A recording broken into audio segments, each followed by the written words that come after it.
Welcome to the Infinite Wealth Podcast. I'm Cameron Christensen, along with our co-host Anthony Faso. We just wrapped up our interview with Maureen McCann, co-founder of Spartan Invest. Great interview, by the way. Anthony, what was the takeaway or two you had? To be honest, the takeaway that I got, and I have a feeling I'm never going to be able to forget, and that's you. You got me so good sometime, and I didn't expect it. You got me speechless at the end, and you even had a dig on yourself about your own hair, which was cool. But you have to listen to the podcast to get the full thing. But in regards to the actual interview itself, to me, what I really liked is that if we're going to use a turnkey rental property, the management company, in my eyes, needs to be the same as a turnkey provider. Mm-hmm. You want them to be the same company, so they have the same goal. And what she went into detail of how the management team is compensated, and so it's based on investor retention and occupancy. So I thought that was very cool and very different. Absolutely. Yeah. And I also like that they're in different markets. I mean, we've had a few turnkey providers that are typically in one or two markets. They're in 4 already, and they're about to put on another 4. So it provides some efficiencies of being able to go to one company and say, okay, I'm going to be in these different markets and in different states. So I thought that was pretty unique. What were some of your takeaways, Cam? I've got one big takeaway from this one, and it's not me making fun of you, although it is a good clip. You guys will enjoy it, is their lack of waiting list. One of the pain points that we've heard from clients is that a lot of turnkey providers out there have a very long waiting list. I think you had mentioned, Anthony, that you just purchased one. You've been on there for 2 years, right? Mm-hmm. So that is a problem. That's an issue, especially if you find a good one. These guys do not have a waiting list, and I don't want to ruin it for you guys exactly how they do that, but great interview. Stick around to the end because I did kind of save that question, and I put it off towards the end of it because it is a big deal, and I wanted to make sure that we got through everything. But great interview with Maureen, and I will say, give you guys a little teaser, right? We did talk to her about coming back, so we've got a couple things in the works where we're going to bring her back for a couple additional pieces. So be on the lookout for those, but appreciate you guys joining us.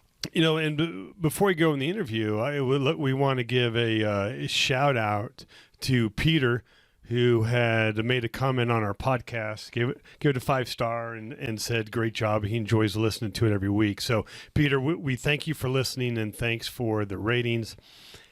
And now, if you want to learn more about how infinite banking works and how you can use it to invest in real estate, get on a discovery call with Cameron and I, and the link will be in the show notes. Enjoy the episode. Take care. Welcome to the Infinite Wealth Podcast, where we teach clients how to build wealth and create passive income without the risk of Wall Street. Maureen, I got to tell you, we are excited to have you here. If you could, let's dive right in and tell us a little bit about your background and how you became one of the co-founders of Spartan Invest.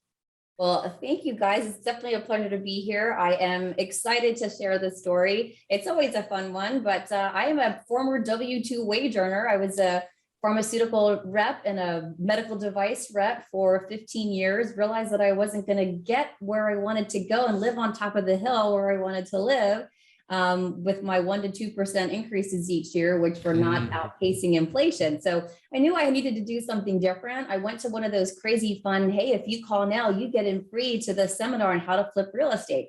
So made the cattle call, went up to LA, met some people. They led me to my first mastermind, which was, oh my God, what was it called? It was with Robert Allen. I don't even remember the name of the company anymore, but I spent my $10,000 there, got my real estate education, met one of my business partners, Randy, who we flipped houses with. He introduced me to this group called Fortune Builders. I'm guessing you probably heard about them. And Fortune Builders, I was a mastery student with them.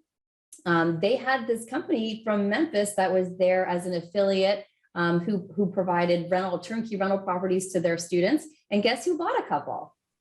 I did. And then I wanted to, I figured I want to do this both. I wanted, I'll straddle pharmaceuticals and then I'll sell real estate on the side on the weekends. And so I had hosted an event. I invited all my doctors. There was 30 doctors in the room. I sold 10 properties that weekend. Couldn't even believe it, right? That's a good start. Yeah. My own first little event. And it caught, and I had invited the Memphis group to come and speak as well. And they did. They brought their lender as well. So it was the owners of Memphis and formerly Memphis Invest. They spoke. I spoke. I sold 10 properties. And then they invited me a couple of weeks later to come kind of see the wizard behind the curtain. And they invited me to come join their team. And I did that. And so I left the W-2 world, went into the 1099 world of turnkey rental properties. And I was there for 4.5 years, serving as a portfolio advisor. And then Clayton Mobley, my current partner with Spartan Invest and Lindsay Davis, they found me through Clayton's research, first and foremost. He's the visionary, the quantitative researcher. You're not going to find me digging through courthouse records, but this is exactly what he did. He took 9 months, went on the road. He went to several cities, but one of them was Memphis. And he could not believe that there was a company that was closing 60 doors a month. And so he logged on to the Memphis Invest website, and he posed like he was an investor. And out of the 5 portfolio advisors, guess who he got assigned to? Lucky you. So he then, after me talking with him on the phone, he wasn't coming to buy a property. He had no intentions of buying a property in Memphis. But after talking with me, he goes, I wanted to buy a property after I talked to her. He's like, I think I just found our partner, our other co-founder. And so he went back to Lindsay. They flew me out first class. First time I ever flew first class. First time they ever bought a first class ticket. I think it was a stretch for everybody around. They were rolling out the red carpet for you. What they did. They were the master manipulators of making me think their company was bigger than what they were. But thank God they did, because it worked. I jumped on board, and I thought we had this big company of 30 people when it was really just Clayton, Lindsay, myself, and the administrator. Surprise, right? But it worked. And ever since, and we formed the company in 2013. And I celebrated my 8th year on April 1st. Actually, it's funny, April Fool's Day, but literally that is my anniversary date. And here we are working towards our 9th year with 2,000 doors under management, about 700 investors, and we're growing exponentially. So it's a pleasure to be here. Well, tell us a little bit more. That is a cool story. And was it first class round trip or just there? I think he's never been. He'd like to know. Actually, round trip. It was super fun. I remember being on the flight thinking, why am I going to Birmingham, Alabama? Because I was drinking the Memphis Kool-Aid. Nobody could do it better than we. We have the best product. We're the best team. I drank the Kool-Aid, but as I was sipping my champagne, flying first class, going to Birmingham, Alabama, when I landed there, I spent 3 days with Clayton and Lindsay. They took me to view some of the properties that they had already renovated. I met the one construction crew that they had at that time. And I just knew from looking at the rate of return, the cash flow, the quality of the neighborhood, the character of these 2 people who were asking me to join them in forming this company. I knew that these were, after spending 3 days with them, I knew that these were people that I would jump in their foxhole.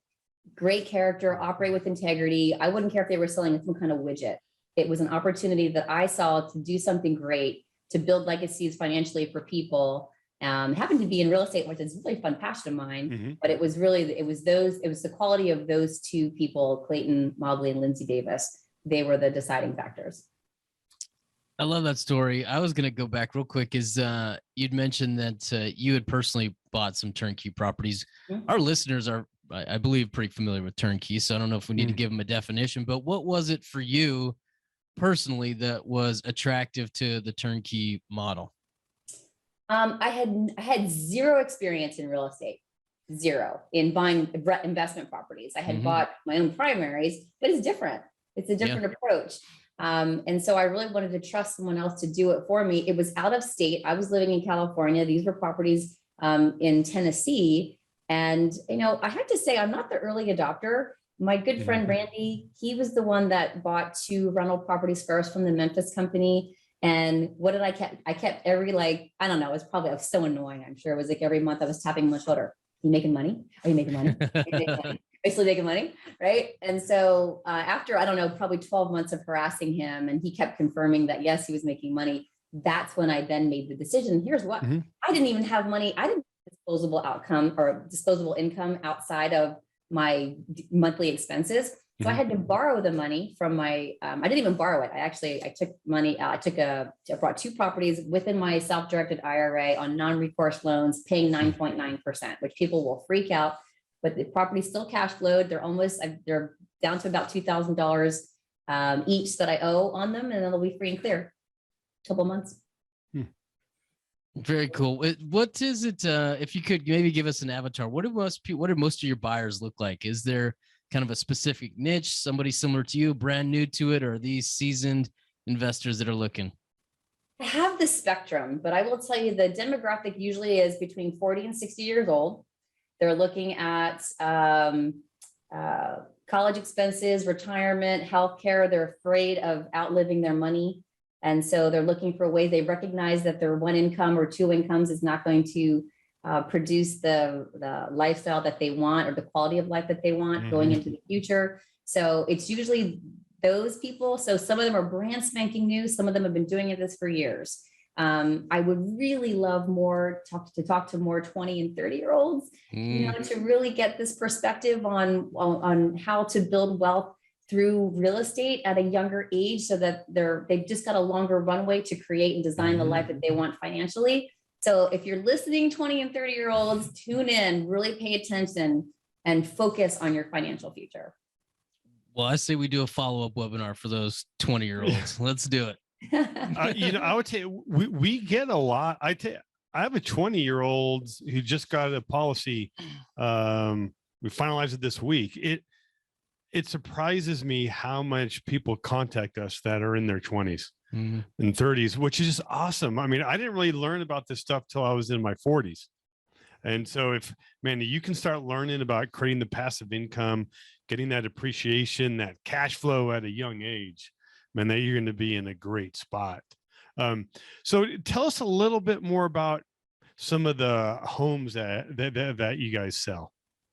So we specialize in single family. So if any of your listeners have read the book, Good to Great by Jim Collins, he talks about the hedgehog concept, which is be the best at one darn thing and crush your competition. So we decided that we were going to focus on single family, just be the best in that market. It's all about finding the distressed asset, acquiring it for a very, very good deal, putting a quality renovation in it, finding a qualified resident, placing them in there, and managing that property for that investor and help them grow a portfolio for that investor. So single family is the way to go. Have we done some duplexes and triplexes? We have, but our main focus is single family, both rehab and brand new construction build to rent. Awesome. Well, what markets are you guys in? We are in Birmingham, Tuscaloosa, Huntsville, soon to be opening Montgomery. We just opened, sent some team members down there to start opening up the market. We opened up Chattanooga, Tennessee last year, and I will let you guys in on a little secret. We've got our eyes set on 3 other markets. We won't open them all at the same time, but South Carolina, North Carolina, and Kentucky. Wow. So I can't count past 3. So you lost me after, I think, Tuscaloosa. What is that? 9 or 10 markets that you guys are in? Right now, officially, just, let me see, Tuscaloosa, Birmingham, Huntsville, Chattanooga. So just 4. Just 4? Okay. Yeah. With 3 on the horizon. Correct. Very cool. What makes those markets attractive? Several things. So I love a great resource for your listeners. Follow the U-Haul Migration Trend Report. It's released every single year. And it will show you, it's like the way that it's calculated, it's the net migration of trucks going in one way to a state. And I will tell you, the top 3 states where get the most population growth is Texas, Tennessee, and Florida. They're always jockeying for positions 1, 2, or 3. But South Carolina, North Carolina is on that list. Alabama showed up at 20 in 2021. It was a little bit higher before in 2020. So what makes these markets really attractive is it's just kind of a very basic, very simple formula, which is follow the jobs. You got jobs being created. They need people to fill the jobs. People need places to live. That's it. So the Southeast and the Sun Belt is very attractive to a lot of businesses because they're business friendly climate, meaning low business taxes. Even in Alabama, because I've been there for 9 years now, almost 9 years. And the way that Birmingham, Alabama, or even the state was able to attract big businesses was essentially, I'll just kind of give you the nuts and bolts. Is, hey, Mr. International business, if you come to Alabama and you set up operations here and you want a US footprint, we'll make it so friendly from a business perspective, from a tax perspective, that maybe you don't even pay any taxes. But what we need is if you hire 2,000 people, 3,000 more people, 4,000, you get better discounts or you get better pricing on taxes. So basically it's like, we need the jobs, we need you here. If you bring your companies here, then, and you hire a bunch of our people to help our economy grow, then you get a tax benefit from business taxes. So it's worked brilliantly from Alabama. And if you look up, there is, you guys can just Google this. It is the states that have the highest foreign investment capital. And basically what this means is companies outside of the United States, they want a US footprint. Where are they setting up business? California, New York, Alabama. You will find that. In Alabama. Yeah. Yeah, I like Alabama's going proactive. When are you putting New York, California, and Alabama in one sentence? When you look up the foreign investment capital and the percent of that capital where it is deployed in, you will find that Alabama is right up there with the 2 big California, New York big guys. Look at that. All right. Let's talk a little. Go ahead. I was going to say the other, to round out, because you asked me what is it about these markets. So business friendly climate, low property taxes, organized turnkey operators on the team that are incentivized to produce a result year over year for our investors, and job growth and population growth, and diversity of industry. I love Detroit. Sorry, Detroit, but the majority of your employees at the time when GM was the major employer had a huge effect when GM skimmed its knees a little bit. So that doesn't really protect you as an investor, because you've got one industry that the majority of the community is reliant on. If you've got a diversified, stable economy with healthcare, manufacturing, logistics, shipping, trucking, warehousing, distribution, data mining centers, mining, extraction, all of those things, if you've got those all in an area, if one industry falters, you still have others that will support the community and support the rents that you want to collect. Now, in those states, how are they considered landlord friendly or tenant friendly? If it was tenant friendly, it's all landlord friendly states. And this is actually, I'm glad you asked that question, because I was talking to a good friend of mine, Mark Cunningham from Denver. He's a property manager, and he told me something really interesting. And it makes a lot of sense. So a lot of landlords that are in tenant friendly areas, like a California or New York, and he's based in Colorado. A lot of investors, after this whole moratorium COVID thing, they want more control and they want less control. And so they're willing to sell their investment properties in these tenant-friendly states. And the biggest question that's coming up is, where do I go next? And I thought, we really need to kind of sound the alarms and saying, hey, you need to go to these markets.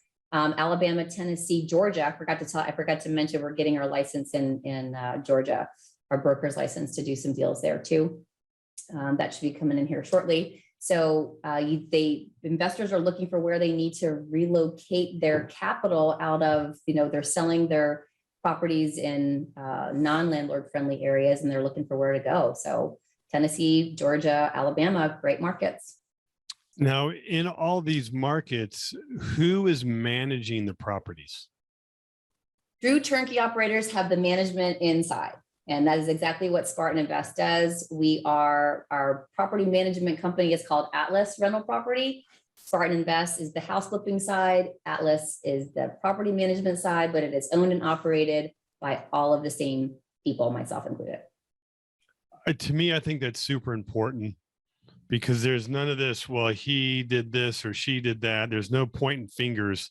It's kind of one company. And ideally, you want people to buy again, right? They buy one house and then you want them to buy another one. So there's an incentive for the property management to take good care of them, because if they don't, then they may look somewhere else.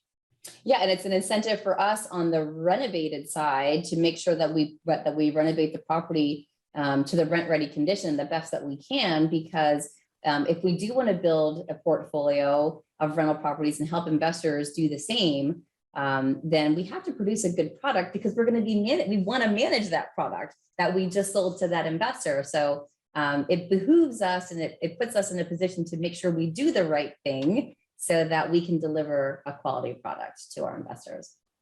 Maureen, I know you guys got several, I forget the number now. I'm just kidding. It's 4 markets that you guys are in, but what's the average price on some of these houses in different markets? What's the range that someone would be looking at?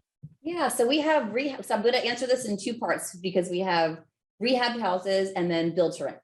Okay. So our rehabs run on the low end, 125 to 185.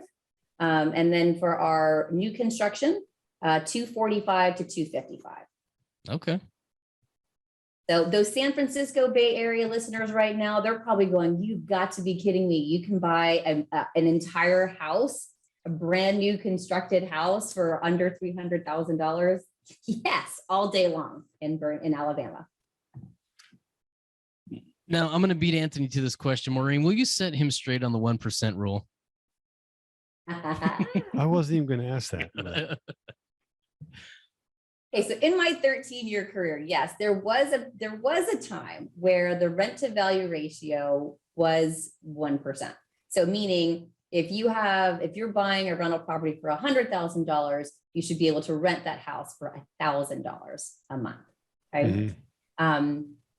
Right now, where we are, I know it's as you're in the business longer, the market gets a little bit tighter. So, we're still able to sell values between 0.75 and 0.8% rent to value ratio. I know other markets, they're at 0.5, 0.6. It's just getting a little tough everywhere, because what's happening across the nation is, I think anyone that's listening, and probably gentlemen, Anthony and Cameron, yourselves, if you own a rental property or you own your own property, you have probably seen the value of your home increase substantially over the last 24 months. And that's not based on any sort of artificial environment. It is basic economics, low inventory, high demand. And so the values escalate very quickly. Rents don't tend to follow as fast. They're more slow and steady over the course of time. They tend to increase. So some markets you get priced out of, like I used to sell in the Dallas-Fort Worth area. The prices, this was years ago, 2012 to 2011 to 2013 is when I sold turnkey properties in there. And it made sense at the time. But and the 1% was, we were crushing it, right? Because you could buy houses for cents on the dollar. There was so much inventory. You could buy properties for cents on the dollar and rent them out for a lot more than over the 1%. But as prices escalate, rents don't follow as quickly, and so your percent to value or your rent to value ratio gets a little bit squeezed as you go forward. You mentioned the rehab. I don't know if you mentioned in there, I might have missed it, but what's the scope of work that you guys are typically doing on your rehabs? Yes, so new metal roofs, new HVAC systems, new water heaters, upgrade electrical and plumbing to 2017 building code, all solid surfaces within, so luxury vinyl plank tile, refinished hardwoods, 12 by 12 ceramic tile kitchen and bath, granite kitchen countertops, granite master bathroom, all new interior paint, new window treatments, no appliances, people. We have no appliances in our properties. The renter has to bring in those appliances. It's a cost saving strategy that we have. And then we do whatever's necessary. I mean, we have to waterproof the house. You know, there are wind and rain are pretty common in Tennessee and Alabama. So I need to make sure that we've got sump pumps, AquaGuard, extenders on the downspouts, positive grade soil away from the foundation. So we do whatever's necessary to make sure that property is functional.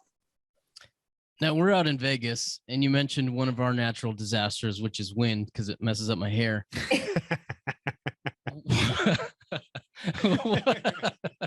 True. Like, that's something that would come out of my mouth. I thought that was good. I thought you were gonna do it, so I figured I'd just do it anyways. What type of natural disasters in the markets that you guys are in do you have, and how are those typically covered or handled? Great question. Tornadoes is our biggest one. So we're too far inland. Where we do business, we're too far inland from the coast to have any hurricanes or anything like that hit us. Usually it's downgraded to a tropical storm by the time it crosses over that landmass.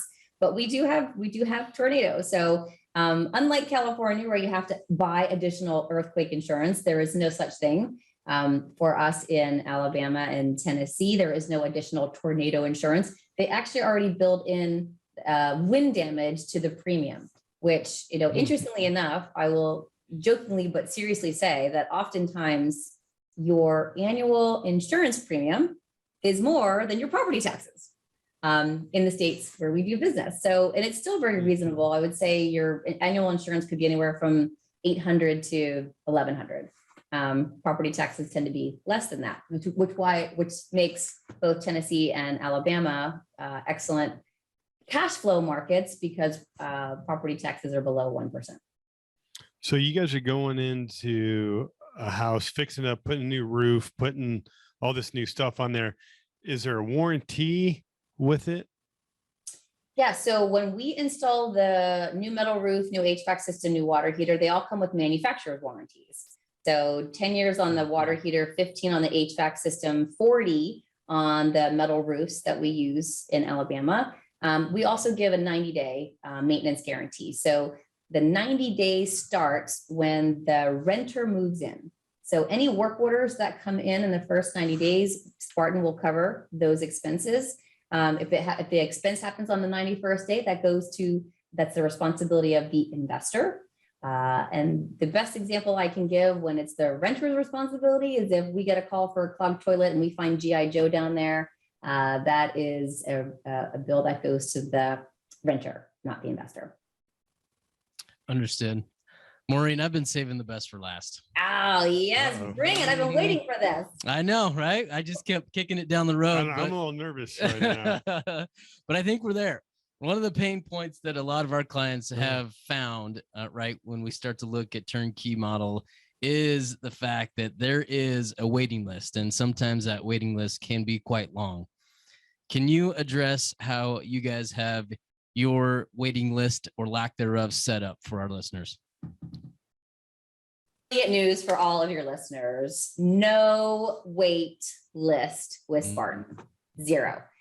We operate on a first come, first serve basis. So the product that we put out, we put new inventory out each week on our private e-commerce Shopify site. If you're buying cash, you get instant access. If you are using bank financing, we need a pre-qual letter. We get you access to that list. Grease up your elbows, elbow out the competition, place your name on the property, reserve it right away, and here's how you build your portfolio without having to wait a year or 2 years or 10 years or whatever the wait lists are out there in the world right now. So let's go through a hypothetical. If somebody is buying cash, they've got a whole bunch of cash, and they show up to the Shopify, is that what you said, the website? Yes. And they've got enough cash. Well, let me ask you this: is how many properties are normally hitting that account or being offered each week? Oh my God, that's a good question, because it's all predicated off of how fast we turn the money, right? Okay. With closing properties, with completed properties with investors. So on a really good month, I've got 25 listed. Okay. On a slower week, 3, right? But I could get, each week I could get something different. I could get 3, I could get 6, I could get 10. It's just depending how that cycle of money works for us. We operate off of a $15 million line of credit to buy and renovate houses. We get that capital back out when the property's closed or completed and they close with the investor. That gives us more. And right now we've got 67 properties under contract, ready to close. I just need the money to come back out. We buy those, we add them to Shopify, they're bought, and just the circle of money just keeps working 24/7. I will say a little comment. If somebody's listening to this and they're going to buy the house in cash, they're not a client of ours. Okay. They need to get on a discovery call, learn about infinite banking, where we could buy that kind of using the rewards credit card with infinite banking concept. 100%. Yeah. Good. Do you have anything else to add, Anthony? No, Okay. I'm sure. I'll wait for your next. I'm sure he's got something. But so let's go down that exercise. And the reason I think you'll see why I was using that was because if somebody shows up, they've got enough cash, and you've got 6 properties that are there for that Friday or whenever they're listed. Can they buy all 6 of them just outright? Yes. And what type of guidance would you guys provide if somebody does show up and say, hey, I want 6 properties or 10 properties, whatever it is? Do you allow them just to pick 6 randomly, or do you kind of say, hey, maybe you want to mix it up into certain markets? Definitely, we want diversification across not only the number of bedrooms and bathrooms that they're going to buy and offer to their renters, but where they buy, the location. Each area is, we have to recognize that there's capital appreciation right now that's very significant in the market. I think we've got a good runway because we're underbuilt.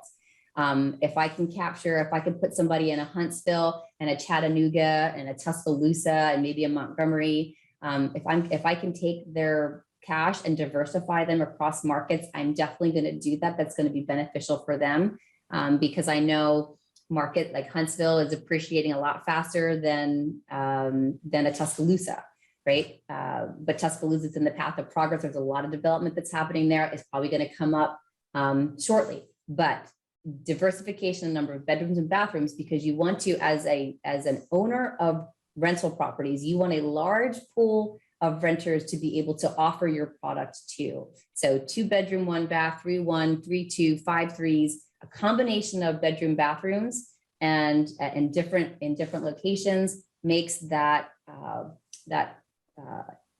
investment portfolio more attractive to many consumers of that product. I lied. I didn't say the best for last. I have another question. I heard a rumor that there's different levels of property management. Is that true? You have hit on the $50 million question, and I will say I will answer it, but he's looking very proud right now. It's rare, so let's give him this. It's rare. moment. Let's give it to him. We'll give him I'll take it. I'll take it. He's on a roll today. Yeah. Yes, just like all dentists are not created equal, not all infinite banking companies are created equal, Yes. and not all property management companies are created equal. And I bet you if we actually had a podcast to talk about how horrible property managers are out there, we wouldn't have it just to an hour-long show. It would be a lot longer. So I think what really separates, here's the biggest complaint that I've learned over the years in this industry. Out-of-state landlords, and even out of the country, I've got investors that are out of the country. Biggest complaint is they never hear from their property management company ever. And when they do, it's usually after months of not hearing from them, and they show up with really unfavorable, unwelcome news. So I don't want that. We operate on a completely different wavelength from, let's say, normal property management companies out there. There's 3 things that we do very differently. Number 1, we are a paid for performance business model. So every single person on the property management side, they have an incentive to perform at a high level and deliver a consistent year-over-year result to our investors. This means that I have within Atlas, there are people bonused on occupancy rate, turn time, days to security deposit, renewal rate, eviction rate, accounts receivable, maintenance ratio, quality of renovation, all the things, all the metrics that we want as investors, we want I want somebody held accountable to that metric because they get cash awards, they get quarterly bonuses, and they get company trips if they hit those metrics. So it's not like I'm waving a small carrot. It's like, hey, I need performance because guess what? In the three industries that have the highest turnover, restaurants, number one, property management, number two, construction, number three. I've got 2 out of the 3 industries that have the highest turnover. So I have got to deliver some sort of platform to help the team stay motivated in a difficult industry to deliver results to our investors. So our paid for performance model is number one, big difference. Number two, we believe in proactive communication and transparency and reporting. That's 2 and 3. So those landlords that are out of state that never hear from their property management companies, heck no with us. You're going to hear from us every 30 days. I've got a dedicated customer service department within my property management division. There is no such thing like that. I've got 4 customer service managers. They manage about 200 accounts each. And their job is to call the investor every 30 days with a touch point. How's it going? Here's what's happening with your property. We got your rent. We've got a partial payment this month. You got extra money in your account because it was late pay. There's $50 extra there. Whatever needs to be communicated is happening every 30 days. We are the eyes and ears for that investor, and we want them to know that we're watching and overseeing and being good stewards of their capital inside that property. And then the last part is the transparency on the reporting piece. There's going to be repairs. You just have to be open about it. Everything's got to be on an invoice, letterhead, with address, phone number, date of service, name of technician, what was done, how much it costs, and if there's any warranty on that. People just want to be communicated with. We set the expectation that we're going to call them every single month, and the team that calls them, the way that they are compensated is on investor retention. The higher the investor retention is, they get to eat and what they do best. Okay, I think that was there different levels of management? Weren't there? I thought there were different levels of the management service. Was that your question? That was your question. That was your question. I don't know if I answered the question that you were asking me now. Now you're making me doubt myself. So define what you mean. Yeah, what was your question? My question was, I heard a rumor like at 10 properties, you get a discount on the property management. At 15, it drops again. Well, why didn't you just say that? Because I liked your answer. Yeah. It wasn't the answer to my question, but it was a good answer. Yeah, it was really good. Yeah. Okay, well, yeah, so I have it right here. We have our Warrior Club. So we have our gold, silver, and bronze. So if you have 5 properties or more with us, then you enter the bronze award or the bronze level. And essentially what you get is our property management fee starts at 9%. If you have 5 properties or more, we drop it down to 8.5. If you have 10 properties or more, that is our silver, part of our silver club. And, you get a property management fee of 8%. You get a Yeti cup, a hoodie, a Spartan shield. There's a lot of little perks and benefits that you get, but no one really cares about that. They just care about how much money they save. So we go from 9% to 8.5 to 8. And if you have 15 or more doors, the property management fee is 7%. We believe in thanking our investors for their loyalty and their business. And so we'll compensate them by reducing property management fees. Now, I also heard a rumor that you guys do some sort of annual event. You want to tell us about that? That sounds pretty cool. The Spartan Summit. Yes, this is something that we started 3 years ago. We had our first one in person. Second one was online. Thank you, COVID. And now we're back to in person again, and we'll continue to do our Spartan Summit. This is a 3-day immersion education.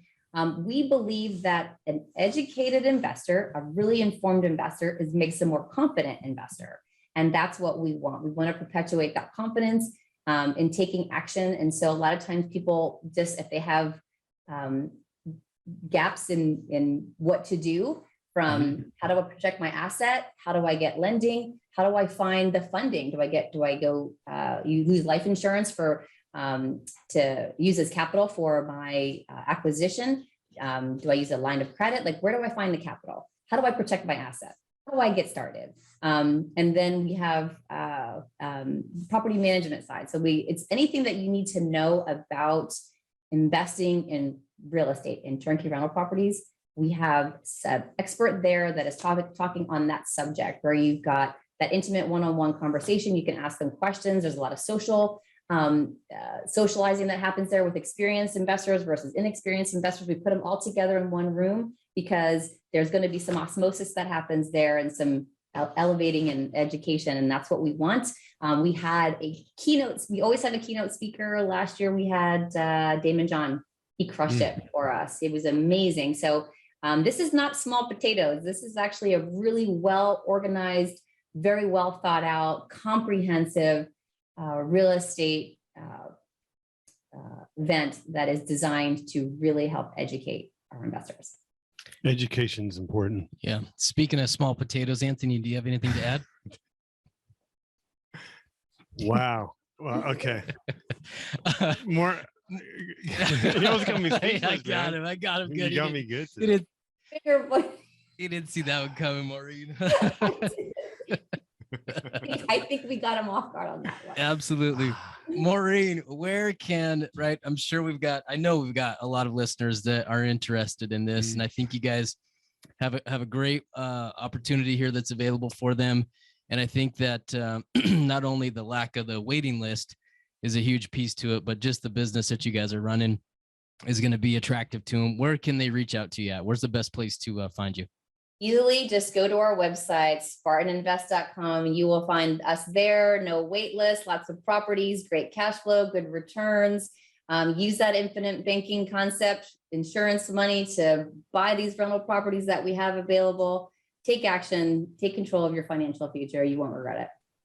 Awesome. We'll make sure that we have that and your contact info in the notes of the podcast so that everybody can find you. Appreciate you really being on here today, Maureen.